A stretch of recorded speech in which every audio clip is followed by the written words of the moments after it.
Greetings, fellow action figure connoisseurs, and welcome to another episode of Digital Caveman Presents.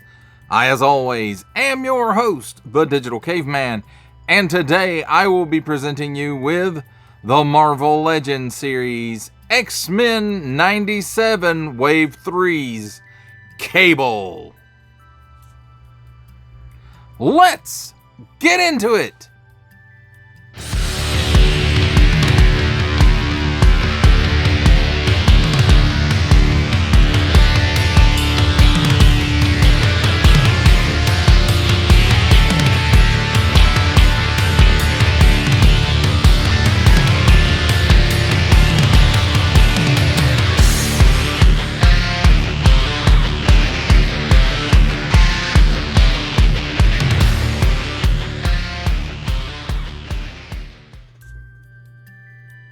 Let's start things off with a look at the packaging. And here we have Marvel Studios X-Men 97 logo and group shot of the core of the animated X-Men team. Then we have a nice animated style illustration of Cable right here, Marvel's Cable 4 and up. Warning, don't stick things in your pie hole if they don't belong there. Nice big blister showcasing the figure and his accessories. Also, down here we have Hasbro print and assortment numbers if you need that kind of thing.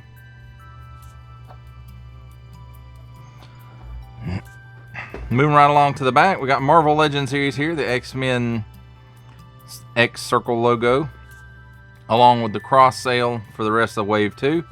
Logan, Jubilee, Emma Frost, Morph, this figure Cable, and Sunspot. We've got a nice little, some lightning bolt looking stuff around them. Some lightning bolt looking here. Lightning bolt line looking here. Marvel's Cable. Also available. Each sold separately, subject to availability. Attention! Especially don't stick things in your French pie hole that do not belong there. Warning, attention, Octoon. Don't stick things in any other language pie hole that do not belong there. Don't give it to babies. Recycle this if you can. And small fine legalese made in China print. Symbols I'm not going to learn. A barcode. Hasbro print, Marvel print, small fine legalese print, and that. That, my friends, completes our look at the packaging. Let's take a look at the figure and his accessories. And here we have handy dandy tweezers to help us take a look at some of the smaller accessories. And he does come with an extra set of hands, one right fist. And we've probably seen this in the line before. And it does have some nice molded details for a gloved hand, in and out hinge. And he also has a left gun cradling hand. Don't know that we've seen this one in particular before, but probably. In and out hinge, and again, nice molded details, molded in the correct color plastic. He also comes with a pair of these blast effects, which is nothing new. We've seen these in the Marvel Legends line plenty. At this point, going on 6 years, I think. 5 or 6.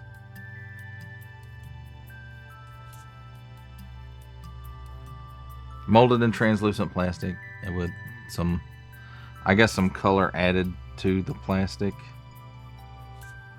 But, neat little blast effects.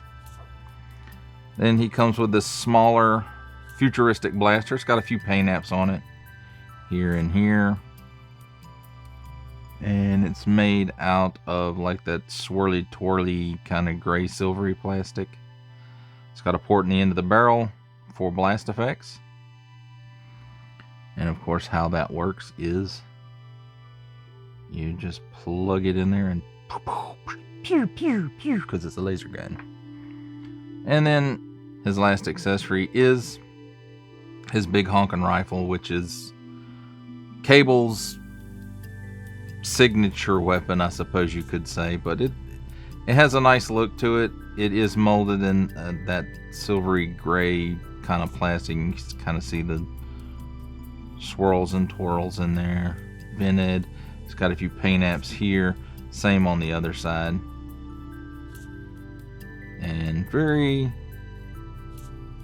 cartoon looking, which it should be, because, you know, this is a cartoon based line. Now let's take a look at the figure himself, and I have to say it looks pretty impressive. And he's got this little paint app here on his eye, which it's probably inkjet, but I think they did a really good job on capturing the likeness to the animation. It's got a little bit of color there for the lips. The eyes look good. The hair is probably a separate piece from the rest of the head. This is probably a separate piece from the hair. It's got a nice little paint app here, some paint app on the straps. Looks like he's got a little bit of detail on the seams here, a little bit of paint detail. And then he's got some paint detail here on the boot tops. And then some paint right here for the rest of the straps. And then some paint app here on the straps. And then, unless that's actually a separate piece glued in there. So that's cool. And it looks like everything else is probably molded in color, well, except for these glove tops. They might be a paint app, or they might be an overlay. It's hard to tell. It doesn't look painted, and I know this isn't. So it must just be an overlay that slips over there and then the hand plugs in. So I have to say, you know, it's very accurate to what I remember from the animation. So let's take a look at his articulation real quick. He can't really look up too much because of this big floofy collar that I assume keeps him warm in the future. So he can look down that far, and of course the neck, torso, and head are three separate pieces. He's got a little bit of chicken neck. He's got some waggle mostly down there at the neck, but there's some at the head too. And he can do the full exorcist. At the shoulder,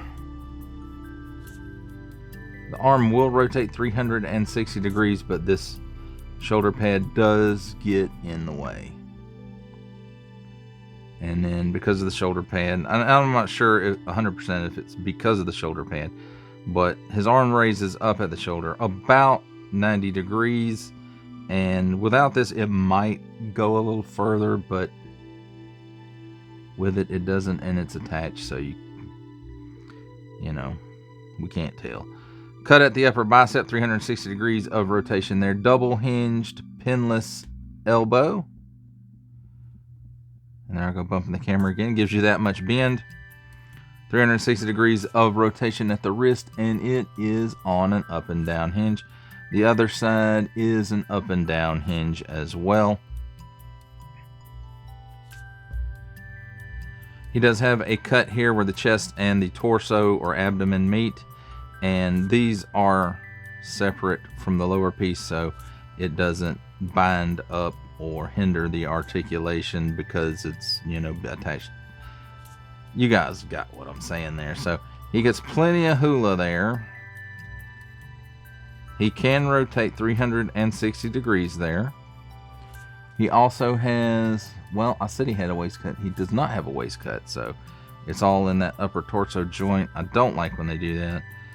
So he can lean back that far, and he can crunch forward that far. So at the hips, he can give you that much of the splits. He can kick forward that far, which isn't great. It's not horrible, but it ain't great. And back about a half of one of his foot lengths. So there is a cut here at the upper thigh, 360 degrees of rotation there. And then double hinged pinless knee gives you that much range. And then, is there a boot cut? No boot cut. So, god dang it, hold still, you. At the ankle, tilts down that far. It went a little bit further back, but you can see it wasn't supposed to because it popped forward. And then it tilts forward that far, and then forward facing pin. for rocker. And as far as storage for stuff, of course the hands don't store except for the ones that are attached. The guns can go in his hands. You know, you can put one in each hand, or, you know, however you want. There's no real storage for the weapons, or the accessories rather. Well, there you have it, my friends. That's a look at the figure and his accessories.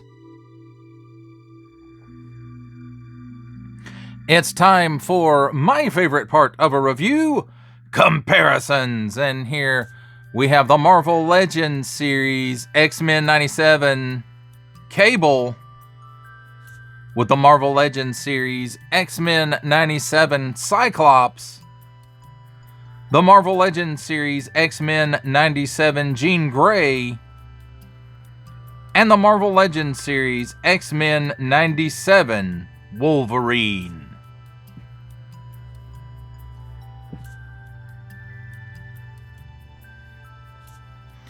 For our last set of comparisons, here we have the Marvel Legends series X-Men 97 Cable, with from the Marvel Legends series making his cameo appearance, Stan the Man Lee. From G.I. Joe Classified series, the Hasbro Pulse exclusive Regal variant Cobra Commander. From Star Wars The Black series, the Archive Edition 501st Legion Clone Trooper. And for a 7-inch scale comparison from the Masters of the Universe Masterverse line, the 40th Anniversary He-Man.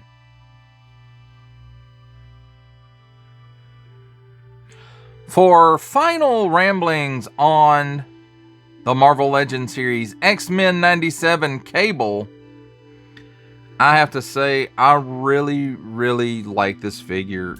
It's almost like he stepped out of the animation as an action figure. You know, all the details of it are really, really good, I think, that, and it leans heavily into that animation model, which it should, of course, being, you know, part of an animated line. I do like that he comes with a hand to cradle the rifle with, so you're not having to, you know, force open a C-grip or something like that, or a trigger finger hand to get him to hold his rifle with both hands. And I think it fits on the figure pretty well. I do like that the trigger finger hands have up and down hinges. I think the blast effects are appropriate for this figure, even though we've seen them a lot. But, you know, they work for what Hasbro uses them for. What I've liked to have seen, like some type of bigger blast, yeah, I would. But, you know, the little peg that goes into the weapons or hands or whatever have you, you know, it's really not long enough to support a heavier blast effect. So, but these work. It looks like a laser blast, especially with that plastic that they use, the translucenty plastic. I like it. Again, it works well with this. It's you should be familiar with it at this point if you've been collecting Marvel Legends for any amount of time. But as this figure goes, you know, he stands well with the other X-Men 97 figures. They all lean into the animated aesthetic really, really well. And while I won't say they're 100%, they're, you know, it's almost there, like 95% at the least, maybe a little bit more than that. I do like the fact that these straps are not connected to the belt, where, you know, back in the day they used to do that, and then those overlays would really hinder up some of the range of movement. And I'm glad to see they're getting away from that. And, you know, I understand that aesthetically certain poses may cause an issue, like as he's coming around back, you can see, you know, the straps up top don't line up with the straps down at the bottom. But I think it's a better trade-off for that than to lose that range of motion in the figure.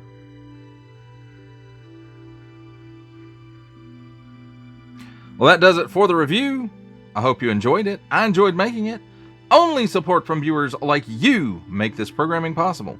Each view does count, and I do appreciate each and every single view I receive. Thank you, and thank you so very, very much for supporting this channel through viewing. If you are interested in supporting my channel further, I am now offering memberships at various tiers. Click the join button on my YouTube page, or check this video's description for the link and see if any membership offers are right for you, but only if you are in a position to do so. Comment below, like, share, subscribe if you would like to see more content or just help the channel grow, or both, that's even better. And don't forget to ding that bell so that in the future you will be notified as my new content becomes available. That's a wrap, folks. I'll see you next time.